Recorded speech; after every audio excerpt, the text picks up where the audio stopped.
All right, welcome to an unseasonably damp bowl of dude soup. It's actually raining outside. My pants are still wet.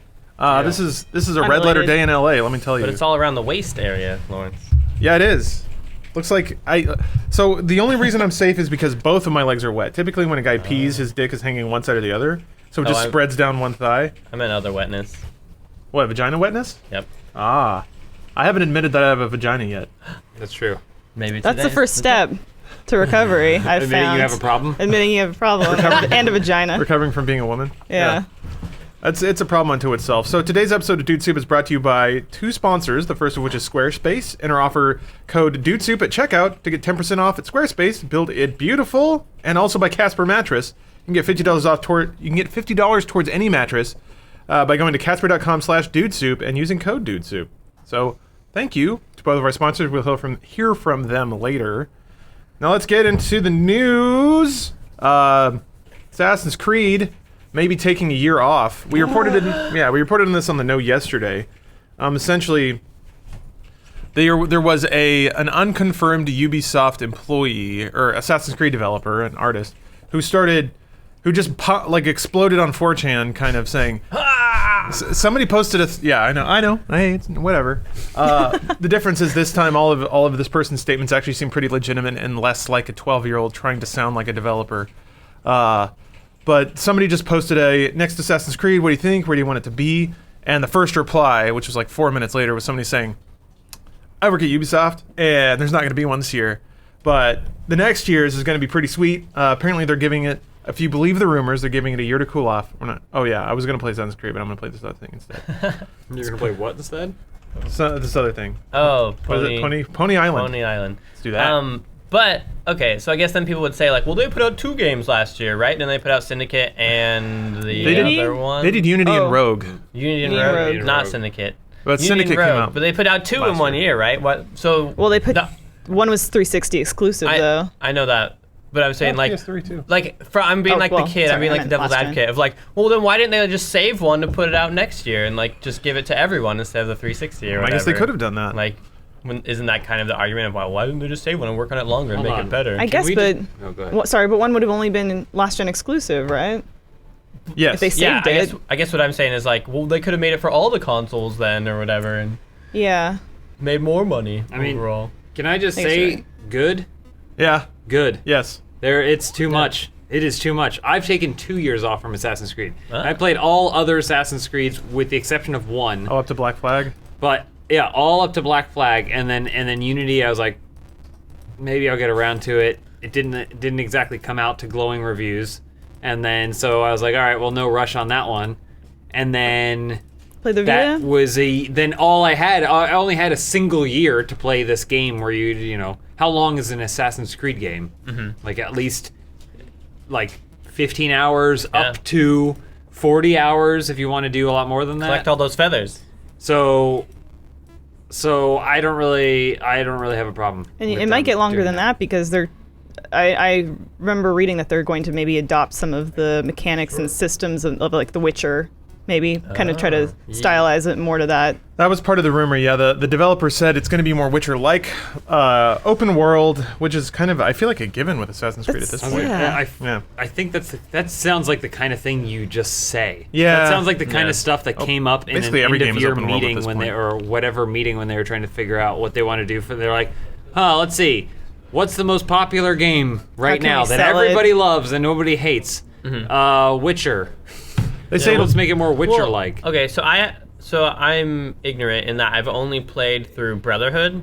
Okay. I think Brotherhood, like the newest, up to 3. I played up to 3. Okay. And in those ones, it was separate. Like you'd go to different cities, but they were separate, and you'd like basically fast travel between the cities.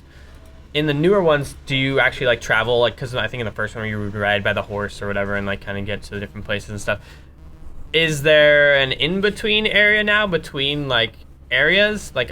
Black Flag, did you like travel by boat or anything like that? Yeah. To where there would be stuff to do, like Black Flag, there was stuff to do in between, like boats, like on the sides, stuff. Right? Yeah. Yeah. You basically the sea was kind of open, a huge open area, and every major town you had to load into. Okay, so you loaded. Whereas like in Witcher, I'm just trying to compare it to Witcher and what they would do differently. Because Witcher, you can run basically around to everywhere, and there's a bunch of side stuff you'd find, like bounties, or like bandits, or like boss monster things, or all kinds of stuff you find on the side. So I guess that's what they're thinking, just more fluff stuff kind of on the side? Maybe. I haven't played Witcher 3 at all, but my hope is that whatever they decide to do, they give it some purpose. Yeah. That's what Assassin's Creed seems to have been lacking for me for quite some time, which is purpose. It just feels like you're the janitor of this world. Yeah. Like, kill people, clean up the bodies, find trash that's shimmering and glimmering around, clean up that trash, drive from this place. Hey, you're on a boat going through the ocean. Hey, there's trash in the ocean. Pick it up. Like, that's basically it, and it's not for any other reason other than to get a 100% or a platinum trophy or something like that. It's really not fun. Which most of those things aren't hard to do. They just take time. Like it's just time getting things. They're like not interesting. Yeah, you're right, Spoy. It's like folding laundry. You're just hitting the buttons in the same order over and over again. And that may be the intent, because I believe that leak also referenced that they might just not retconning the story, but it won't, because refreshing it's supposed to take place in Egypt. It won't have the Templar and some other story aspects that the series has been building, which has kind of become pretty convoluted seeming, and it's sort of lost direction, and nobody knows what the purpose of like Desmond is anymore, or what anybody's doing. Yeah, they like wrapped it up, and then they did. They're like, it's done, and we're like, but it just got interesting. Right. Yeah, and so maybe now they're thinking, well, we'll refocus the story, do something fresh and new. I wonder if they'll tie it into the movie. Like, has anyone even brought that up? Because the movie should be coming out in about 2 years, right? Nobody really knows what time period the movie's in. I could be wrong about like that. Spanish Inquisition's time or something. Okay, like that. I thought there might be rumors that I don't know about. Have there been any photos of him in costume? Yeah, one like that. Like one, two have come. There's the one on the cover of Entertainment Weekly or whatever. Then there's another one that recently came out. But I mean, honestly, like, it could be. No offense, this isn't meant to sound bad, but it's like I've seen a lot of good Assassin's Creed cosplay.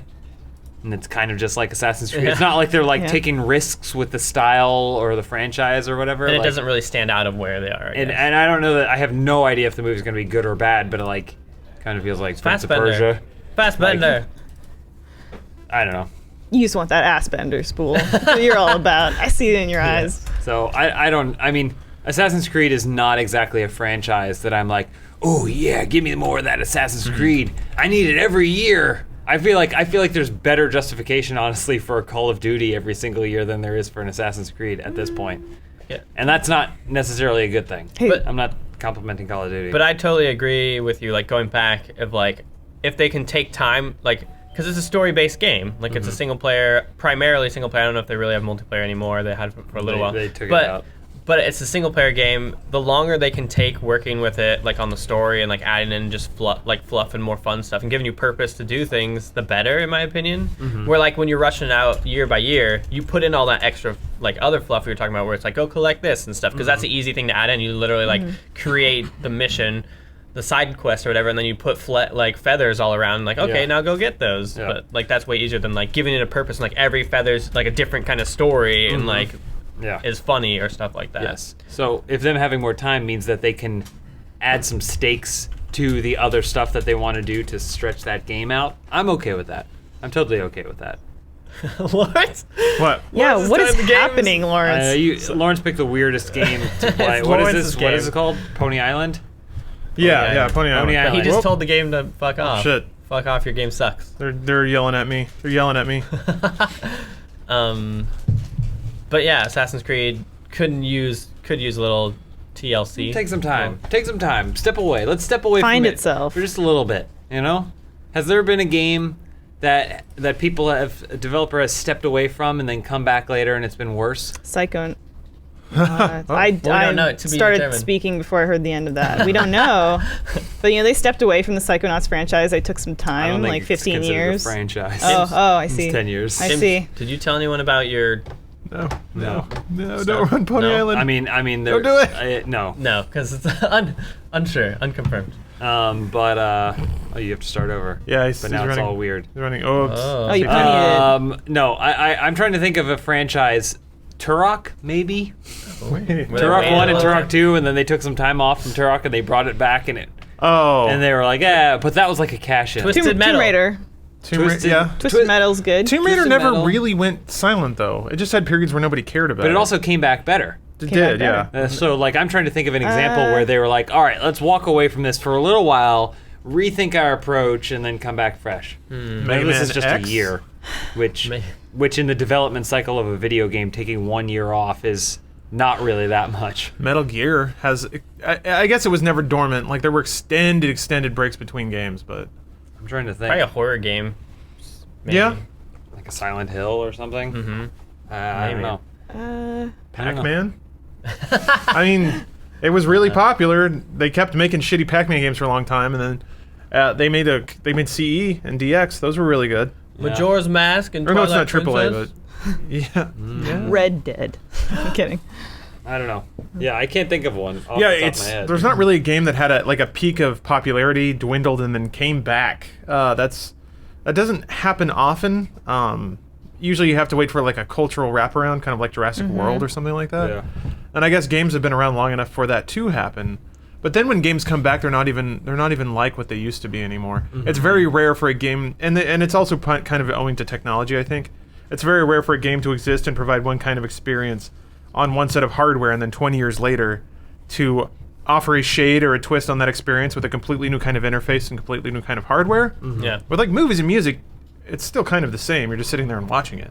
Yeah. But with games, man, it actually fundamentally changes. Yeah. That's why I'm looking forward to VR, actually. I'm really excited to see how all these companies bring their IP and their properties and their gaming experiences to a completely new medium. And then you get that kind of cool experience where it's sort of the same but sort of different because it has to be. It's kind of like Metroid. Yes, I was just thinking about that. With the Wii and the Wiimote, going to that, and so many people love that, using the Wiimote, and it worked. What was the bad Metroid that came out? Was there a gap Metroid, between that and Other M? Is it Other M? Well, but wasn't it Team was Ninja? Did people not like it, or was it just like, this isn't what we wanted? People had a lot of problems with the way that Samus was as a character, and the gameplay, and a lot of the game. That's the game.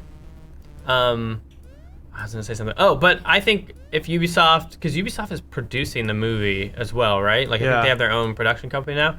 But if they can somehow use the game or the movie to either cross hype each other, so if like the trailer for the movie comes out and everyone's getting super hyped for it, and then they put out the game like shortly, like a little ways maybe before the movie, then they can use the game to like keep people's hype, kind of like almost like Fallout and Bethesda did, where they like Shelter. They put out Fallout Shelter to keep people kind of interested and like pay attention a little bit about the game coming up and keep that hype not obviously at maximum levels, but like higher than it would be if like you went dormant and quiet before the game came out. So if they use like the game or the movie to kind of like cross promote each other, I think, and like the trailers and stuff, they could have a real hype monster going on. Didn't work for Hitman. I was gonna say there are a lot of situations though where I mean, a lot of things would have to fall like they'd have to have a good marketing team, and it'd have to be a really good movie. And I have my doubts about the Assassin's Creed movie going to be like best movie of the year, like, and I'm not talking about Oscars. I'm just like talking about people like talking about it at all. I think that you're absolutely right, though, that it is a smart cross promotion in terms of marketing and getting, drumming up excitement for the other. I think that Force Awakens helped Battlefront. Oh yeah, definitely, and like even like what we were like interviewing. We were talking to like a potential intern yesterday, and he was talking about how he's been playing Star Wars: The Old Republic because he saw the Star Wars movie. He's like, I'm playing Star Wars: The Old Republic. I'm playing it for like a couple months probably, and that's about it. But like he literally said that because of the movie, he was playing that game. So if Assassin's Creed and Ubisoft pull it off well, like one is good, like whatever one comes out first is good. It's gonna build hype. I feel like for the other one. But it has to be good. That's the key. If it's bad, then it could have the opposite effect. Be like, ugh. Yeah, like Mad Max game movie probably should have worked in concert, maybe a little bit better than they did. Oh, what's going on? Sorry, I gotta move between the mouse and the keyboard, and that's tough. Yeah, but I agree. And like I had zero hype for the game because I remember seeing it at like E3 like 2 or 3 years before, and I was like, "There's no way this is gonna be good." It doesn't even have like Mel Gibson, and like we didn't know anything about them. We didn't even have anything about. You're the only person that wanted more Mel Gibson about 3 years ago. Well, because by then there was nothing really from the movie yet. Yeah. And so it was like, well, you didn't know the movie was gonna be good, or it was like those trailers that like hyped everyone for the movie and stuff weren't out yet. Yeah. And so like seeing the game was like, oh, this is gonna be garbage. And so I just forgot and didn't care about the game, and I didn't see anything from the game for a while. And then when the movie came out and saw the movie, and I was like, this is amazing. I really have to play this game now. Like, even if it's not exactly like the movie. The movie made me worried for the game. I thought, oh, Jesus Christ, this movie's so good. This game. They're very different. It's weird too because like I see what you're saying. Like they could have benefited from having each other to piggyback on. Yeah. But it is also weird too. I spent the only game I really spent the holidays playing was the Mad Max game. Mad Max. Oh yeah. And I was like, man, this game is really good. It is. Like this game stands on its own. It's like I liken it a lot to Shadow of Mordor. You love Batman. And Batman, though Batman I think is a bigger entity. I think is like it the same. There's publisher WB Games. Yeah. But it is the kind of thing where it's just like this game can stand on its own, but it could have also benefited from people that. like going out and being like, I'm totally a Mad Max. My big thing is I wanted to come in after the holidays. I forgot it's Tuesday now, and I wanted to do it yesterday. But I was like, when I see Matt Peak again, I'm gonna tell him he is Mad Max. I'm gonna tell him you have to try this Mad Max game. Oh yeah. Because I know he's really big into the movies and the world and stuff, and this is pretty true, or to me at least, it's like pretty true to it. Like you ever wanted to cruise around this world and like repair your old broke down car with weird pipes and spikes and stuff, like you could do it. I liked it, and you can also kind of tie it back to Assassin's Creed in that the biggest complaint a lot of people I saw had with that game were that there's a lot of empty like areas. Like there's nothing. There's a lot of stuff in between where there's nothing, which makes sense. It's post-apocalyptic, desert wasteland and stuff. I'm like, if that makes sense for the environment. But that was like kids and complaints, because there just wasn't a lot of stuff in between. You'd kind of go from like point to point, or like a different camp or stuff like that. Where if Assassin's Creed wants to be more like Witcher 3, like they're saying the next one, you gotta be careful of that. Where you have to find that right balance of stuff in between, but not too much that it's like you never get anything done because you're distracted. Yeah. So they gotta find that like right kind of balance, I feel like. Do you know what you're trying to accomplish, Lawrence? He's trying to move that arrow down. He's trying to increase size. There we go. Oh, gotta get the program gotta get the key to all the way to bottom. the end. Boop. Man. Now Holy This game is lasers! weird. I really need those lasers. This is a game. This is Lawrence the game. Fuck. Yeah, I know. Give me those lasers. Click and drag. I can't. There's another one. Oh, There we you go. got it. Go. Yeah, I don't know. You. Weird media planning. Yeah.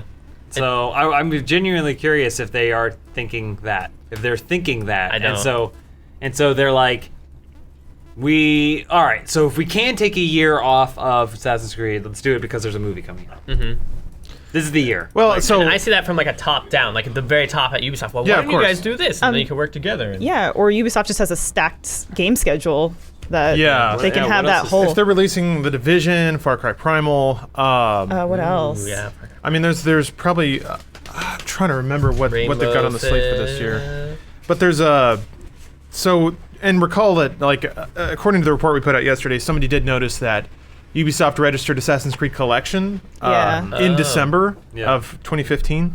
So when you add all that up, it does make a lot of sense. They have a collection for the people who have fond memories of Assassin's Creed, which yes, it's old enough for that to be the case now. So you put out like 1, 2, Assassin's Creed 2, Brotherhood, and Revelations. Yeah, maybe. Have they put out an HD re-release? They have. Of any of those? They did They the did an Ezio America's collection, collection too, which I think did okay. Which one is that? I think it had like Black 3. Flag. Oh, that's I mean, all the games the ones set on in this hemisphere. Yeah. Is it Liberty or Liberation or what is the one that's like? PS. That's the one with Avalon. one? Yeah, the controller. Well, it's been ported to stuff. It's on like 360 and stuff. Oop. That's in America. It is. Do you personally see this as a good thing, Lawrence? What do you mean, taking a year off? Taking a year Assassin's off? Creed? Yeah. I don't know. I tend to not really view it in terms of good and bad. I think it's more like Ubisoft is really smart, and the fact that they've released a major Assassin's Creed, sometimes 2 every year since it came out, is phenomenal. Also, Assassin's Creed to me is the most meticulously planned series. So they put out the first one, and the chorus was, "There's not enough things." So they were like, all right, you guys want things? Fine, we'll put in things. Yep. Assassin's Creed 2 had a lot of things in it. The map had more icons on it, and you play through that, and it gives you the illusion of variety. So you're like, okay, the good. And then they just kept going down the things route because I guess they learned their lesson too well. So by the time you get to Black Flag, like James, I think you were saying, and even Spool was saying, it's a map full of stuff. But none of the stuff is fun to do, No, and not it's really collection. it's not really interesting. Yeah. None of the assassinations are that interesting. So what I'm kind of hoping they do is they take a year off and come back with a game that's actually a game, as opposed to just a world crammed with many activities to do, none of which are really that interesting or engaging. It's all flotsam. And to me, I hope that's what they mean by The Witcher, because to me, The Witcher 3 was... Every quest required you to think and solve a problem. Yeah. And and I really like the writing too, because every quest had a little dash of originality to it. There was always some twist, to the point where the twist even became predictable. Not what it was, just that there would be one. So it'd be the sort of thing where somebody's like, "Oh, go find my coins," and you find his coin bag, but along the way you learn that like it's not his coin bag and he killed somebody to get it. So that's just, like, what do you do? Do you take it back and ignore that and collect your reward? Do you hold him accountable and dispense your own kind of wilderness justice? Wilderness justice? Frontier justice. There we go. That's the phrase I was looking for. That's what I learned in Hateful Eight. Yeah, that's actually what I was trying to think of. So I really hope that that's what they try to pull from The Witcher, or what they're looking at is gameplay that actually matters, writing that is actually interesting, and hopefully they just leave it up to the player and then maybe a difficulty setting on whether or not they want that kind of experience. The frustrating thing is like the everyone points to Black Flag as their favorite Assassin's Creed, and to me it's actually my least favorite because it's the one that's the least Assassin's Creed, and maybe that's what people actually want. But it had almost no interesting assassinations. Any of the stealth-based levels were terrible because there was one stealth line you had to take, and the question was how long do you wait in the bush for the guard to walk past so you can continue down the line of shrubs that lead right to your objective. And I don't know, it also didn't have much story in it. It was trying to pick up a new thing after the Desmond arc finished. It's all about the hologram lady now, and trying apparently to find her a vessel in the real world to inhabit. But even apparently in Syndicate, they just kind of walk away from that one. I'm still playing through Spoilers. Unity. That's the part of the story people give the least shits about, which is frustrating because it was also the one I cared the most about. You kind of said it. Sorry to interrupt you, Lawrence. No, but it's like, okay. It'd be cool if somehow they could have a slider bar where you could have like more fluff for people that like that, or like more like just straight story. Because I find whenever I play them nowadays, I just beeline the main storyline, and then if I see stuff on the side that I like, whereas when I first started playing, I'm like, I'm gonna collect everything. Where some people I know love that. I don't know how they'd really do it for like achievements and like 100%ing and stuff if you had a slider bar like that, but it'd be kind of cool. Just to like remove a lot of the fluff off of the minimap, because I'm always tempted of like, I want to get all those things. But I know I won't enjoy it really. I'll just like do it. It's like picking up trash, man. Like in Black Flag, there's a lot of shit to get and collect, but and for the first few Assassin's Creeds, I 100%ed a lot of them because I really enjoyed the act of running around the world. But then the parkour got a lot faster and got a lot less interesting to watch. That they actually kind of stepped back with that with Unity a little bit. The animations got a little more interesting, and the parkour got challenging to do again instead of just all deciding for you what to do. I don't know, man. So the only thing I did in the end game of Black Flag was beat all the ghost ships and master ships, because that was actually interesting and actually required you hitting buttons at the right time and in the right order. But then, there was just a lot of just go here and run there and collect this orb of light. Just little coins floating everywhere. Feathers or other bullshit. Black Flag is the first one that I didn't finish. There's really no reason to. I mean, it's weird too, because like I was in that same camp as you, where it's like everyone was saying how much they loved it, and I think they liked the idea of playing a pirate game. But I still saw it as an Assassin's Creed game. And it didn't scratch the itches that other previous ones had given me. I thought the protagonist, at least they had a good protagonist again, who they really flubbed on. Because 3 didn't. Connor could have been cool. I don't think they. They wrote him well, but they didn't take the time. Cross over into the game all that well.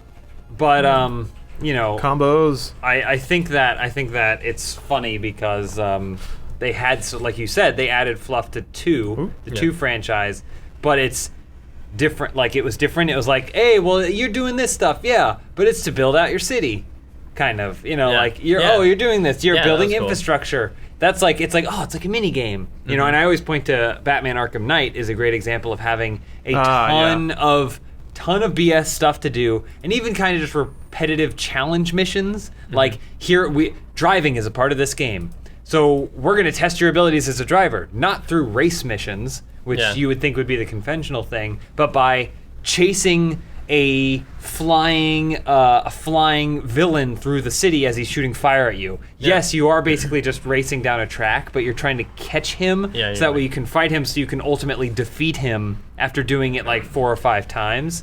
And to me, it's like, oh, okay, I see how you've hidden the challenges behind some sort of narrative or something, you know? Yeah, not just like literally put you on a racetrack. Like, okay, now race in a circle 10 times and show us how well you drive. Like, that would be the lazy, easy way out, where hopefully Assassin's Creed can learn from that. Ubisoft. Rather. They just, and it does, I don't know that it doesn't require that much, but like you said, it does require, now we have to do some sort of motion capture or dialogue, or we have to write this sequence here.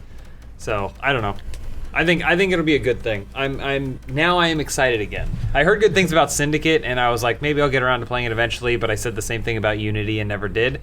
But I think that I'm hopeful that they do take some time and take a step back and go, how can we make this a game that actually does compete with some of these other games that people are always saying they love, like a Witcher 3. Well, that's the weird thing, Game of the year. Yeah, something that I've started to grow to realize is that the kind of game I like is not the game that sells really well, and it's almost scary to a point, because it seems like the games that sell really well are just kind of meaningless, like victory illusions. There's not a whole lot of challenge to them, but it is an open world with a lot of junk in it. Specifically, the Bethesda open world RPGs like Skyrim and Fallout 4, you never have to actually play them. You just sort of point your camera in the direction of where you want to go. You shoot anything red that gets in front of your camera. You loot everything, and then like progress just follows. Yeah, you don't have to pay attention to anything. You don't have to learn anything. You don't have to. It's immersive game, Lords. Immersion. I mean, immersion in the sense that you can just turn your brain off. You can kind of choose your experience. I guess, but what is the experience you're choosing? I like a really well crafted experience, so I'm kind of like in your camp, Lawrence. I mean, we play a lot of the same games, I think. We should take this opportunity to shout out From Software. Yeah. Because as much as we shit on those games because they're difficult for us, they are actually building those games that require you to play them. Yeah. You have to learn the rules of that world. What does From Software make? All Dark Souls, Demon Souls. Bloodborne. But they did a lot of cool stuff before that, which I feel like never gets a lot of credit. Yeah, well, whether or not you have time to play those games is a different story. Yeah. I'm working my way through Bloodborne, man. They are definitely attempting to do something. I beat the ice spider. I don't know. I can't identify anything that I'm battling, so when people ask me what I'm doing or who I fought, the name is right. I don't know. I never remember. Something large. The only spider I know is Quelaag from Dark Souls. Oh yeah, I remember that one. Is that the woman? She's a daughter of chaos. Lady, right? She's got pretty, her boobs are out? Yeah. Oh yeah, I remember her too. Well, there's another name, but I know her. There's another place boobs are out, and that is in the bedroom, which can be enhanced with a Casper mattress. What a segue! Yeah, right. Nice. Segue king. So we got some new Casper mattresses in the office.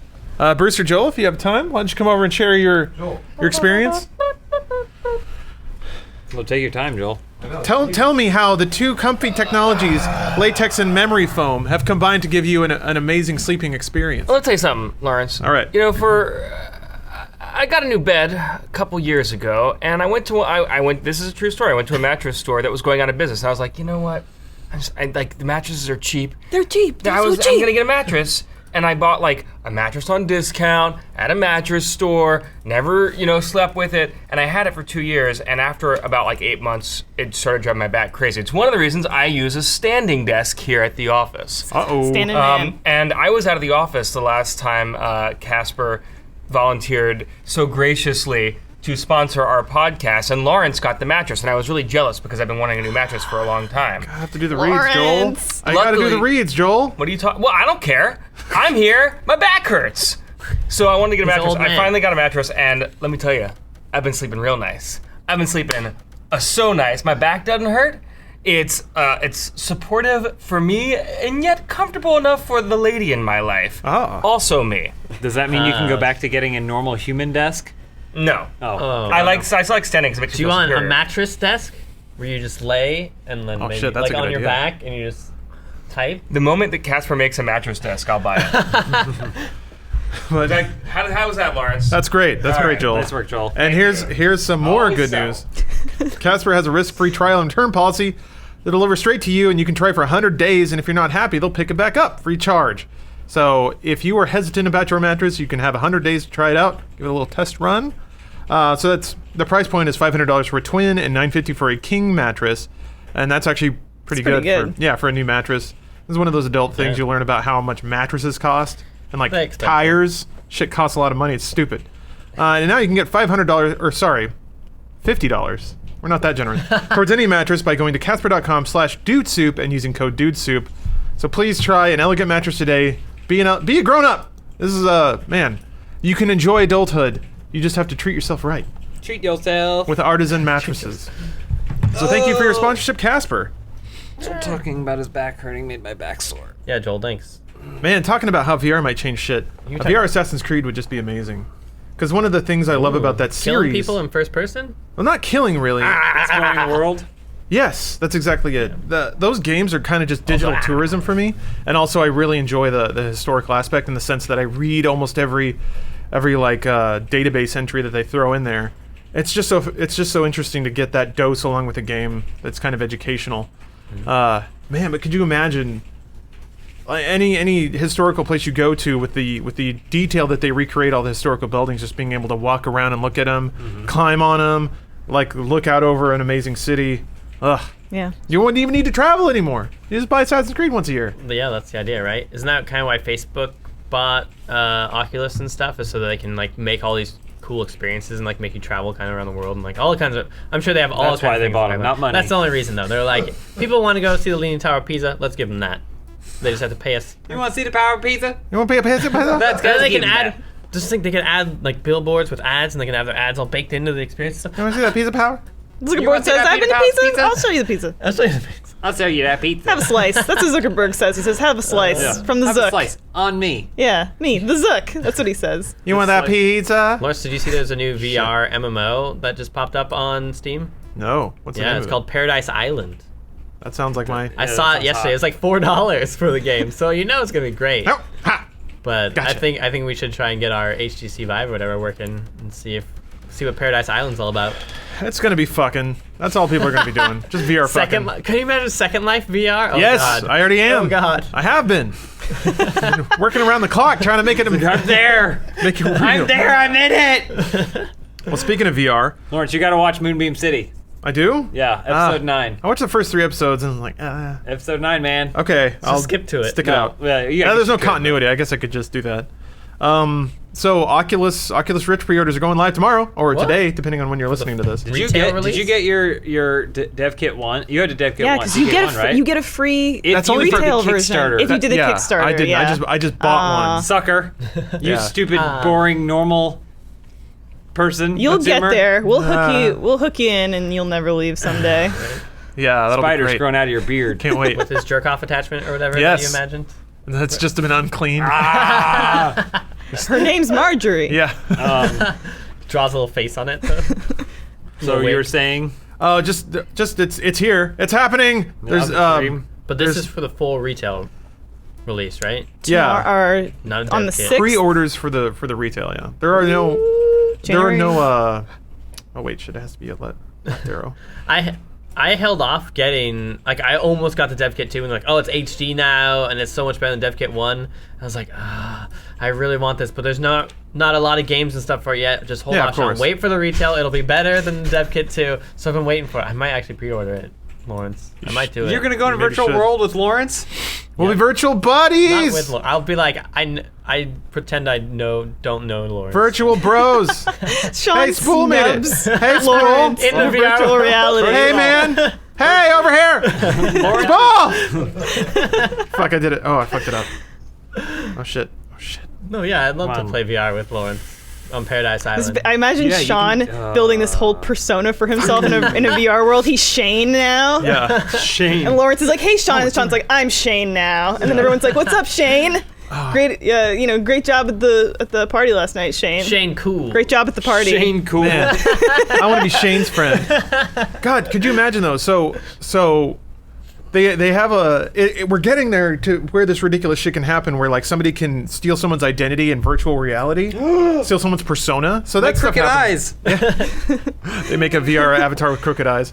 It's this stuff happens already. Like somebody goes onto a forum pretending to be somebody else, and that's like fun for a while. Yeah. But man, what happens when? And so there's that Twitch plugin now where you can have an anime girl talk for you, yeah, or a skeleton or a hamburger. But let's be honest, it's all about the anime girls. But what happens when a Twitch personality kind of builds their empire on having a virtual persona, and then that virtual persona gets stolen or they get locked out of it? Or then you see their real life persona exposed and you're like, oh, nobody wants to do that. They're even more beautiful than they were in the game. That's like even going back when like I started playing MMOs way back in 2000, 2001 and stuff. I, as a young boy, would try. I was like 12 or 13. I was like 12 or 13, and I figured out the best way. Me and my friend figured out the best way to make money or to get money without doing any work. As a kid would do is to play it as a girl and run around as a little character girl and be like, anyone have money? I need to buy things. And then some people would give you like 50 gold or whatever, and you're like, oh shit, and then you'd go run away for a little while and then come back to that same spot in like 10 or 15 minutes. And you were like, joke's on you, Shane, cool strikes again. Literally conning people, but the best way was to like pretend you weren't you. You weren't like a level 20 whatever bard or minstrel or something like that. You were a level 3 little cleric girl. Like, please, I need some things. I'll heal you. I'll give you a buff, maybe. Yeah, I'll give you a buff. Lawrence, the black one's locked. But in virtual reality, even more so. But I can't pick where he puts them. With like voice changers and all these other things. Like you're not going to trust anybody. I'm not, at least, because I was that boy. I was the boy who lied. I was that boy! I was the boy who lied. I'm really excited. I'm really excited for this dark future. Guys, I can't wait. What was that terrible Bruce Willis movie that was like virtual reality? And he had like save his girlfriend. Started with an S. Surrogates. Surrogates. That was basically what happened. Like he went. Wasn't there like at one point there was like a really overweight guy who like basically was like playing like this really badass girl? That's Ready Player One too. Yeah. Hold on, wasn't there another movie that was like that though too? There was basically all movies. What was the other movie? There's a woman, The Matrix, who had you could play. You could play them in real life. Is it Gamer or what was that? Gamer. It's Gamer. With what's his face? Yeah, with Gerard Butler, because the Gamer world that it was a kid playing him. Yeah. And he's like, "Get me to the ammo." And the kid they were prisoners or something like that. Yeah. They were in jail. But then in the outside world, that kid's mom or whatever was like a virtual prostitute. Yeah. Which meant that she would just like go to sleep, and then it allowed other people to boot into her brain. Oh yeah, sweet. That's the future. You can be someone a prostitute. Gerard Butler. You can make money while you're sleeping. You just have to be a virtual prostitute. It's kind of nice. Then you can live your life during the day and you just make money while you sleep. Get a Casper mattress, so that way when virtual people are taking over your body, they'll have a nice bed to fuck on. Well, and also when you spend an entire week inside virtual reality with an IV drip in your arm, you won't wake up with a backache. The bed sores. Yeah. So you got a few bed sores. That's okay. No, you also take something to suppress all of your your oil secretions and stuff. So you're just basically a cadaver for about a week, and then the drug wears off, and you're like, you can pay. You gotta like creak out all your joints again. See, no, that what you're missing it though. Other people can swap. If you're going in and you're like, I'm gonna go into virtual reality for a week, it's basically like Airbnb. You're leaving your apartment, let other people rent it out. Offset the cost. Your body? So that way you don't even have to worry. It's like you don't have to worry about paying for the IV drip or anything like that, because someone else is going to be feeding you because they're going to go and eat pizza in your body. But you gotta trust them to not like. Well, obviously you fill out a terms of service agreement beforehand, just like you would with Airbnb. I don't even trust somebody with my apartment, let alone my vagina. So I don't. I'm surprised you prioritize it in that order. Yeah, our apartment's pretty nice. So. Could you become other things, you think, like a dog or like a cat or something? Like I bet you furries and stuff would have a really great time. Yeah, I would. Oh yeah, but they already do. So there's a lot of Second Life furry stuff going down. Sanic. I want to be Sanic. No, it's just like ripped jaguars and stuff standing around talking to each other. I want to be a jaguar. Ooh. What's that? Jaguar masturbates. Oh. Oh, nice. I thought it was like a jackalope. All the time. Jaguar. I can't stop. Help. If I do really love the bronies that will always like Photoshop their My Little Ponies into pictures with them. Real life, with the arm around it. But can you imagine if you're a total brony and you're really, really into your My Little Pony girl or boyfriend? Can you imagine being in a virtual world with them? There must be nothing better. You would never leave. I can imagine. Yeah, there must be nothing better. Like waifus now, it would be like at a whole other level. Yeah. Like you would literally have like a digital wife. Can you imagine how Jeffrey Dahmer liked to sleep around with corpses? He'd be in his dream. There's nothing better. Nothing better. Virtual reality. Everyone's better life. That's the logo. Yeah. Everyone's better life? Question mark. Sorry about the blood. Oh, there we we're go. gonna get kicked out again. Was this 2734? Was the interface always slightly tilted? No, or it that broke. just- It broke. Oh. It broke and fell over, which is weird because the monitor is Corrupted. still justified. So Is it broke What is inside. Yeah, the little. No, it isn't. No? Crooked. Trust me, my eyes can tell. No, you're. Oh yeah, you're No. right. It is crooked. Oh, oops. It Never is. mind. Yeah, because you can see it's wide or yeah. Maybe my eyes are crooked, so I couldn't tell. Ooh, triangle.png. What's this all about? You're just a little off. Oh, Triangle.png. nice. Good move. Game is fun. This is a fun game. Lawrence, are you taking notes on your phone? I am reading notes on my got phone. You're notes. saving the password 2734. So if got you a game guide. Oh, I should do that too. But first, if you're digging the look of this triangle, perhaps you have an artist's eye and can build your own website with Squarespace. Oh. Man, I don't know. We'll see. Maybe that'll work. Who knows? Pretty good. Thanks. Thank you.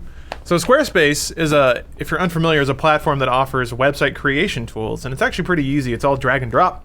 So if you want one of those nice looking fancy websites that has a little picture that scrolls slower than you're scrolling, you can do that on Squarespace. You know what I'm talking about. Parallax shit. Nobody knows what I'm talking about. I like drag and drop. Oh yeah, you can do that. It's got a lot of that. Oh, that's what I thought too. Oh, drag and drop? Like dropping a dragon? Yes. Yeah. Starring... How many dragons do you want on this webpage? Where are my dragon drops? Operation Dumbo Sorry, drop, but Lawrence. with dragons. That's okay.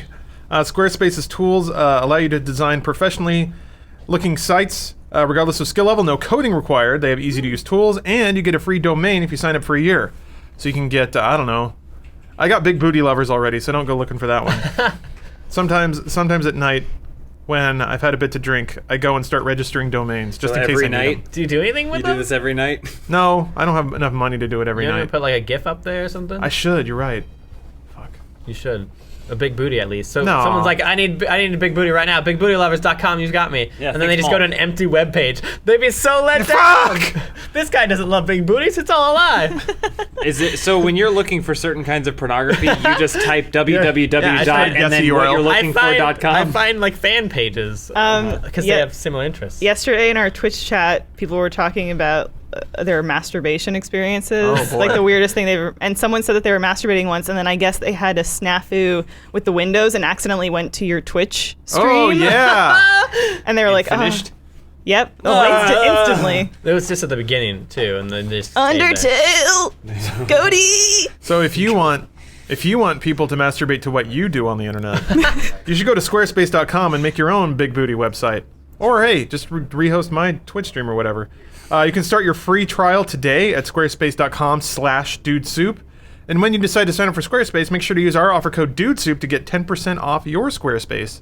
They would like you to build it beautiful, like a big booty. So thank you, Squarespace, for your Beautiful. for your sponsorship. Hopefully we did not. Hopefully we didn't 2734. really let you down there. Click on pony_galaxy. You got it. No. Is this 2734. one? Whoop. Ooh. R. That was enter. There we go. Oh, nice made it. wallpaper. Portal. All right. Search frogs. What's next? What's next? So this is kind of. There's a couple things. So in addition to all the rumors that were kind of broken on 4chan, it's weird. Kotaku ran an article pretty quickly that was like, this guy said that, but our sources said that too. So we're reporting it. Double confirm. So I guess double confirmed. I'm putting that tone on it. I'm pretty sure it wasn't like that. It's more. I'm pretty sure they read that and they were like, "Oh shit!" and reached out to Well, somebody they know at Ubisoft. And, Yeah. and were able to. They were blacklisted. Yeah. From Ubisoft?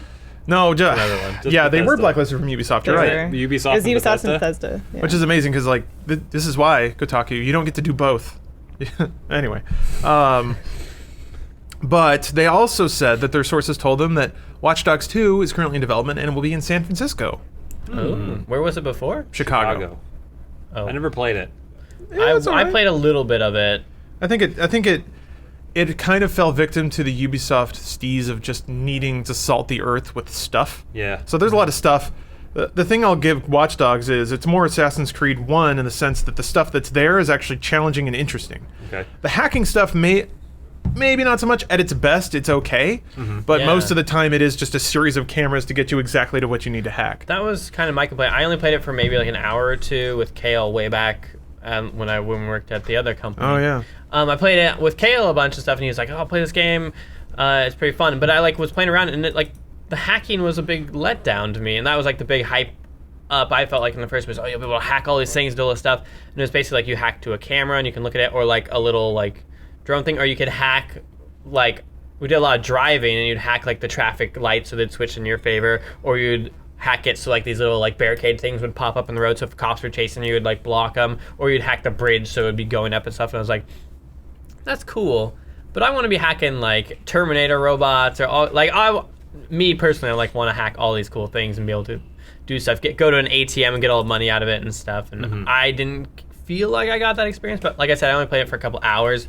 Maybe it got way cooler, but it felt like the kind of game where it's like you said, you can hack traffic lights, you can hack all kinds of other things, but only if they put it in there for you. So it's like, of course. It's like a Superman game where Superman can't get over a chest-high wall because the programmers don't want you to get over the chest-high wall, and it's like, but it's Superman. Well, and I also feel like in Watch Dogs, it's hacking a bridge, but in any other game, it's just go find the operational box for the bridge and hit the power switch, and it's like, they're kind of mundane things. Like you said, if it would be, I just never really had an interest in Watch Dogs. It just never spoke to me. Once they dropped the underscore, I was out. Yeah. I said, no way. No, thank you. oh yeah. I don't know. It was kind of cool to be able to control your environment like that. I think that was kind of a unique gameplay mechanic. Yeah. Because there are a lot of Grand Theft Auto games, and I guess Driver San Francisco kind of did it.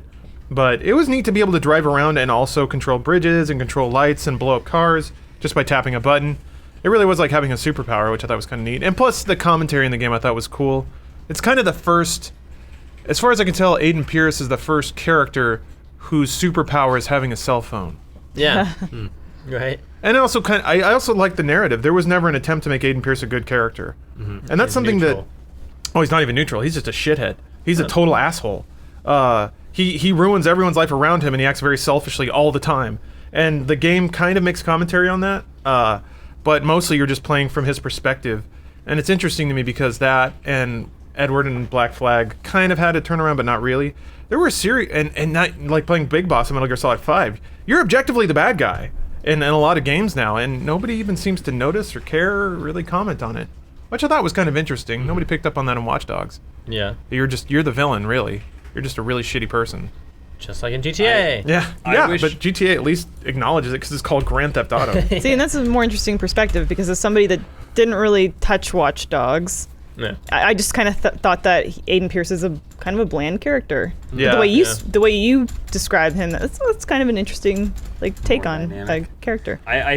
My thing is, I think San Francisco, this is personal. San Francisco is more appealing to me than Chicago. Chicago works in certain settings. Maybe it's because I don't really have any personal experience with Chicago. Yeah. But Chicago feels like gangsters, like old school, like Untouchables kind of like. Yeah. There was a lot of that stuff in the game. Yeah. Sort of. But San Francisco seems really cool. What I wish is that, especially given that San Francisco is kind of like so closely tied with tech and technology and stuff, sense. That smart cars. Smart cars. I almost wish that though it took place in the San Francisco from Big Hero 6. Yeah. The what's the name of the Big Hero 6? San Francisco. San Francisco. Oh yeah. Where it's like it is like this cyber world. I don't know. I think that was another thing too. I found setting to be a little bland. Huh. Like in a world that is so futuristic internally, it's almost like a realistic. It's probably what things will be like in 10, 15 years. Yeah. But I want it to be. It's a video game. I want it to be Blood Dragon. Exactly. And I think that's kind of where I was. What I was saying is like. I liked it, but I wanted more, like a more exaggerated version of everything, and like more, like if they went more futuristic and having like drones everywhere, like self-driving cars that you could hack and like crash into each other, or like all kinds of stuff like that. I think if they go a little bit more futuristic with it, it'd be really cool, and take what they took from the first one and make it more. I'm really hoping they don't. I'm really hoping Watch Dogs does not follow the path Assassin's Creed did. More. I mean, so fundamentally, the fact that they made as many Assassin's Creed games as they did is really amazing. Yeah. Ubisoft was kind of one of the first, and I'm trying to think. I remember a big hubbub when the 360 PS3 generation kind of debuted. Everybody was like, "There's no way we can't afford new IP anymore. People just don't buy them." And even then, it was sort of this dawning realization that you had to make 3 or 4 of a game before it even would remotely start to become profitable. Because if you invest all this money and make a new AAA franchise, no one's going to buy the first one. Yeah. Some people might buy the second one, and by the third, then people are starting to catch on, and then you've got a good annual series on your hands. But to invest in 3 AAA games just to start earning money back is something most companies couldn't do. Whereas Ubisoft seemed to really figure it out. What other franchises started in the 360 PS3 generation and are still active? Batman? Mirror's Edge, maybe? Because there's another one coming out? Yeah. Batman? Deus Ex. Deus Ex. Kind of. Tomb Raider? The new Tomb Raider? But even Uncharted! Uncharted. Yeah, that's a good one. Yeah. So there aren't many, really. But I think it's from a business perspective, I think Assassin's Creed has been an incredible series to watch. Crash Team Racing. Yeah, there you go. Killzone Sucker Punch went on to wait, was Killzone Sucker Punch? Killzone is They're the guys doing Horizon Zero Dawn now. Guerrilla Games, that's it. So yeah, Killzone. I mean they're starting a new thing, which And that's like exclusive ones. Yeah. Where basically like the publisher's paying them or owns it. Sony Computer Entertainment. We need these. I think Sony deserves a lot of credit too for risking on new franchises a lot. Anyway, just from a business perspective, it's been really cool to see Ubisoft kind of force their hand throughout all this. They figured out how to make it work, and I think that deserves a certain amount of credit. I hope that making it work doesn't mean that every franchise becomes what Assassin's Creed has become, which is to say, an open world filled with junk. Yeah, what I really want from Ubisoft is another game made in the UbiArt framework, like a Valiant Hearts or a Child of Light. Yeah. That's what I am hoping for from Ubisoft. Which kind of happened for the last year. Again, Ubisoft. Rayman. Ubisoft, like EA, is a big company that like a lot of people hate for because it is a big company because it, optimizes its business and stuff. But at least there are stuff like that. Yeah, It clearly makes a lot of money, and they're like, we got a lot of money. Yeah. We got a couple extra mil lying around. Anyone want to do something cool and experimental? I do. I have this idea for a game about World War II. Or bring back Rayman. Yeah. I mean, the Rayman games, by the way, are awesome. From Dust, maybe add more content to that. Remember that game? I do actually. Yeah, I liked that game, but it was only like 2 hours or 3 hours of gameplay. Oh, you're right. I never played it. I just watched somebody play it. That seemed cool. It's like a god, like you control like terrain You're and an all this other orb. stuff to get your little minions to their camp. Oh, it's like your water Well, ball. we got a Yeah, we got a so your swirly. water, earth, or like fire and stuff like that. It's Like fun. a swirly. Oh, it's a jump. Yeah, heart. Wind? I don't think heart's in there. No, Water? Wind, no, water, no Captain Planet. So I don't know. We're in a weird phase of games, like always. We are in a weird phase of games. To me the most interesting thing is like VR's coming up. That could potentially disrupt a lot of stuff. And we're also in a period of transition where all of the franchises that were really big in the PS3 360 generation are just now starting to really catch on in the new gen. Yeah. I feel like with VR, there's gonna be a lot of hits and misses. Oh, of course. I feel like a lot of Man, I'm even excited big for that, name though. games, big like AAA companies are gonna have a lot of misses where they're like, we gotta get VR's hot right now. Yeah. We're gonna we gotta get a game out there, and they'll make it in like 6 months or a year, or like convert something to VR. VR, or something like that. gonna be a lot of shitty VR, and yes. it's gonna be like, okay, well this was like people are gonna get sick off it. It's gonna be terrible, or it's gonna be like Even just it'll not be fun. lackluster. It'll be Because lackluster. they're just exactly. trying to import their IP into a VR setting in any way they can, so it's a really kind of like one-dimensional experience. Those rabbits are coming back. But I can't wait I like till the once they rabbits. get past that, or like the few like indie developers or even big developers that get it and they just like master it and lock onto it. I can't wait for that stuff. Yeah. I feel like Valve will probably do a good job with it if they ever decide to make more games, which I'm sure they will once their like VR, the HTC Vive and stuff comes out, or like maybe even the guys who do who is it? The people that do Batman and like Mad Max and all those games. I bet they could make some pretty awesome games because you can tell they put a lot of care and like pay attention to like the small details in their games. Like first person Batman, to punch Joker in the face, VR. Guys, Cut somebody's mouth. Give them some Right? scars. Yeah. Yeah, I want to give somebody scars You in want to be VR. Joker though? You want to be No, no. Joker? Just in general. Yeah, just in general. New Portal game, I'm just scarring everyone. Yes. Infinite loop. Let's get that laser power. This game is teaching you how to program. It This is. is really yeah. weird. Laser power -1 is laser power over. Yeah, here we go. And then there. Laser power 6. Laser power 5. Fire lasers! And then you use up all the power. Is a unicorn that shoots binary a Unicode? That's at least that's incredible. Oh boy. Thank you for that. Is that what it's supposed You're to welcome, be? Lawrence. No, it's a pony. Oh wait, it does have a unicorn hood. Unless that's Or just is like a that hair? tuft of. No, I think that's a horn. It's definitely a unicorn. You're slowly. This is the death of the I'd unicorn. recognize that unicorn anywhere. Kill him. Oh shit, he's gonna shoot a laser blast at me. Ah! Got him. Whoa. Lasers. There we go. You are pretty good at this game, though, Lawrence. Thank you. Yeah. Thank you. I like the watching game. you problem solve. Something about ponies really resonates true. with me. Jump on it. Huh. Oh, there we go. Got it. Have you? Oh boy. So next conversation topic.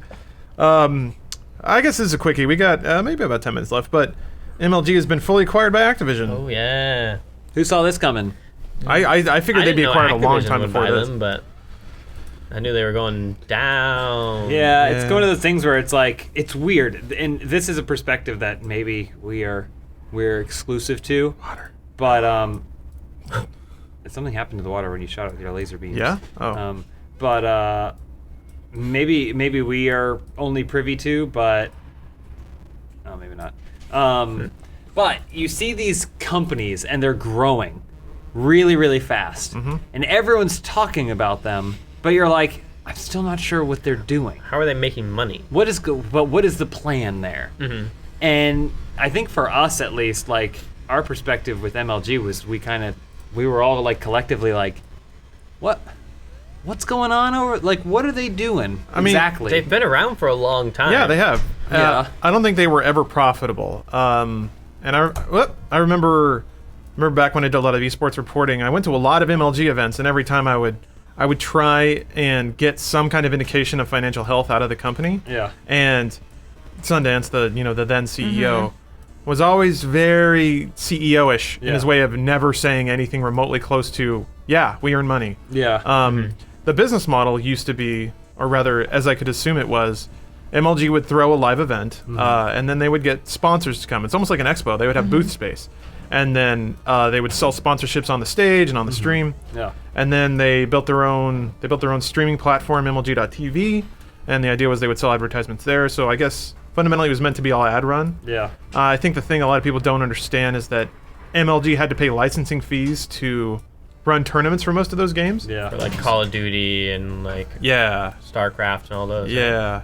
There were a few companies that would actually pay them to run the tournament, mostly for like when esports started taking off, and then company was like, yeah, our game is going to be esports. We want you to run a promotional tournament for it. Yeah. That was another revenue stream. But I think all that combined never really amounted to a break-even amount of money. Yeah. I think the narrative that I kind of cottoned onto in around 2012 is that they were not in a good spot. They were able to throw one profitable event, and then they got a shitload of investment money off the back of that, and then they used that to start building a fucking arena in China and launch their own services and all this stuff. What's gonna happen to that? Blizzard owns it now. They haven't said, have they? I haven't heard anything about it. Yeah. Just ever since they showed some like pictures of the arena getting constructed, and that's the last I ever heard of It's it. actually a model though. It's like really close. Yeah, it's a macro shot. I mean, something tells me you make a deal with China. Yeah. It's because China is giving you a lot of money. Like, I don't think that it was a risky investment to do something.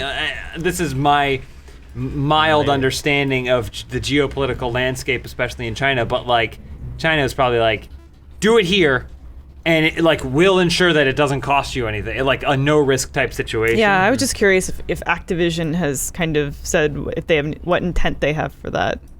I mean, because I know they're going to continue MLG TV. They're kind of continuing operations sort of as is the moment. I don't know. I don't know either. So it's I guess the takeaway is now Activision has all of the assets and I guess the staff to run their own streaming events.